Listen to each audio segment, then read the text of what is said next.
جنید جمشید یک خواننده و نوازنده پاکستانی بود، ایشون ستاره خوانندگی و نوازندگی در کراچی بودن.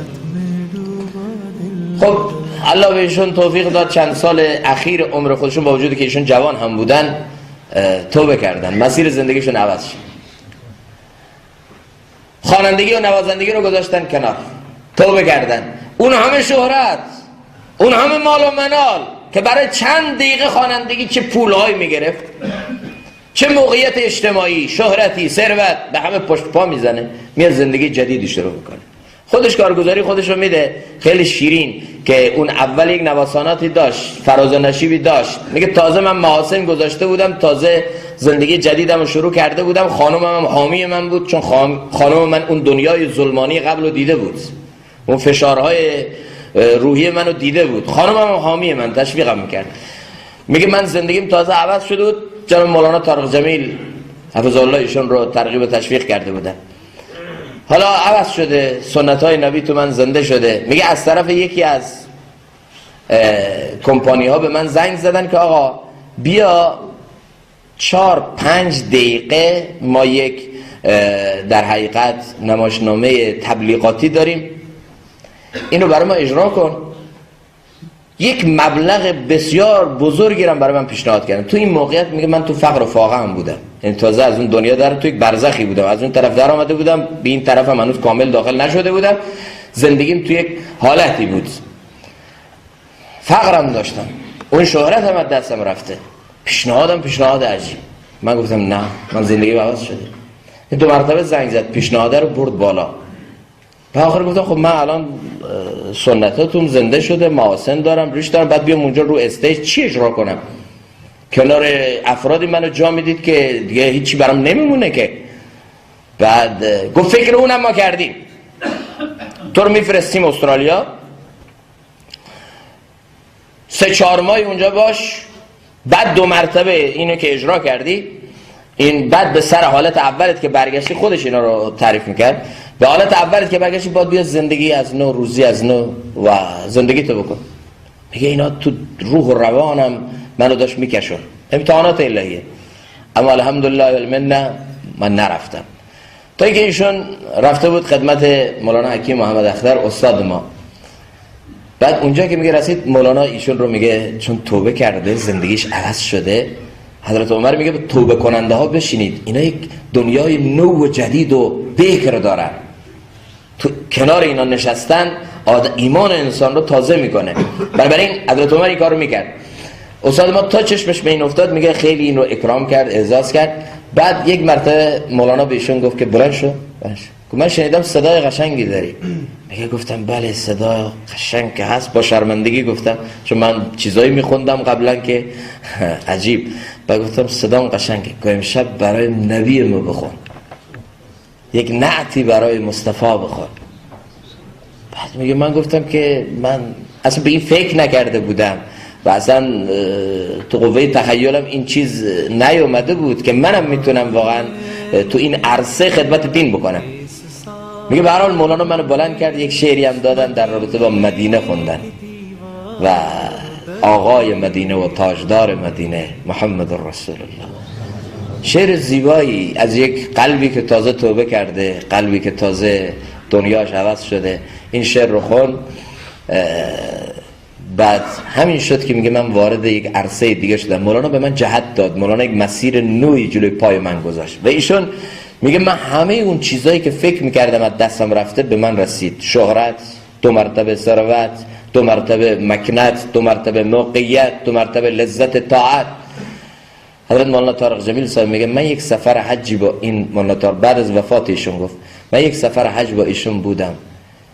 در یک بیانی میگه انقدر گریه کرد در مسجد الحرام. من جمع خصوصی بود داشتم در رابطه با فضایل مسجد الحرام میگفتن، کعبۃ الله جلوی چشمای ما بود، جنید کنار من 4-5 نفر بودم فضایل این مسجد الحرام رو، زیارت کعبۃ الله رو میگفتم. میگه انقدر گریه کرد که من میگه بیانمو قطع کردم، گفتم این ممکنه که جان بده اصلا.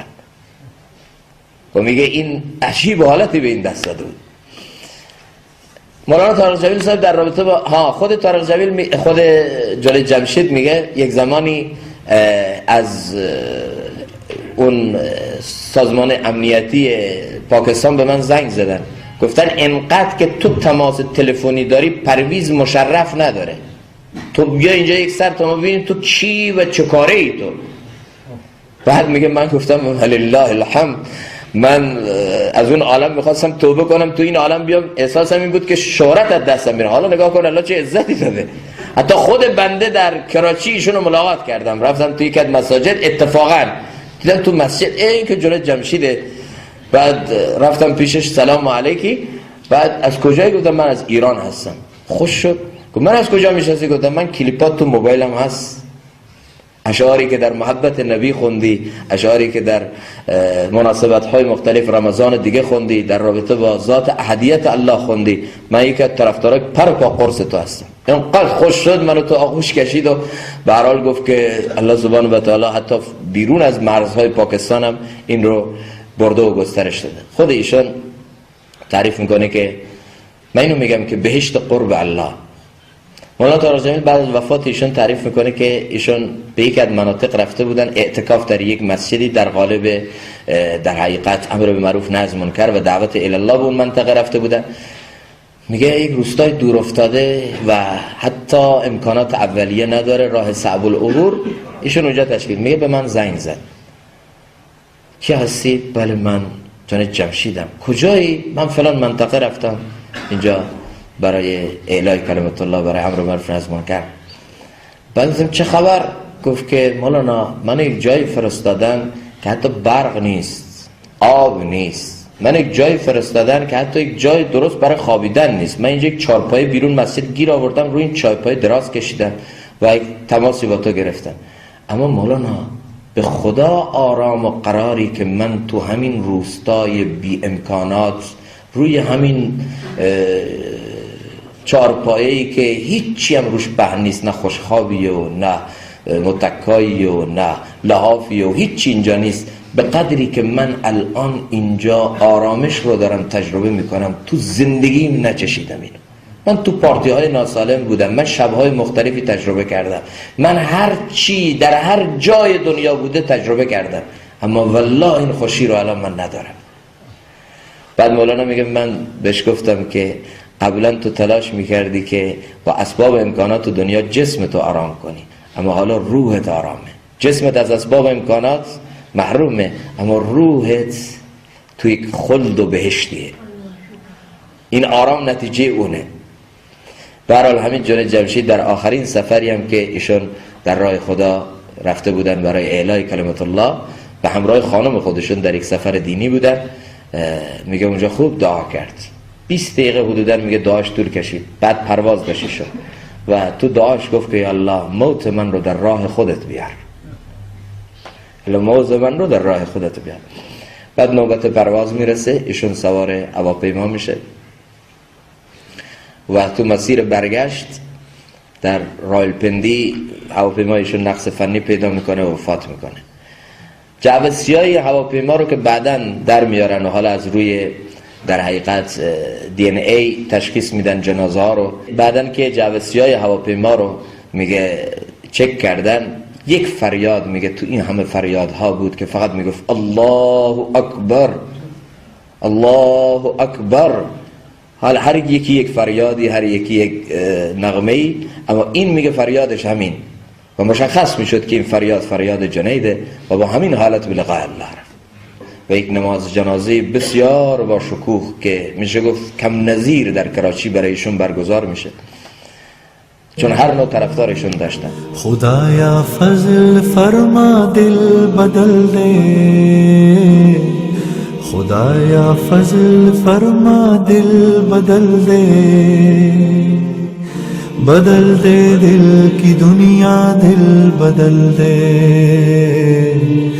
میرا غفلت میں ڈوبا دل بدل دے، گناہگاری میں کب تک عمر کاٹوں، گناہگاری میں کب تک عمر کاٹوں، بدل دے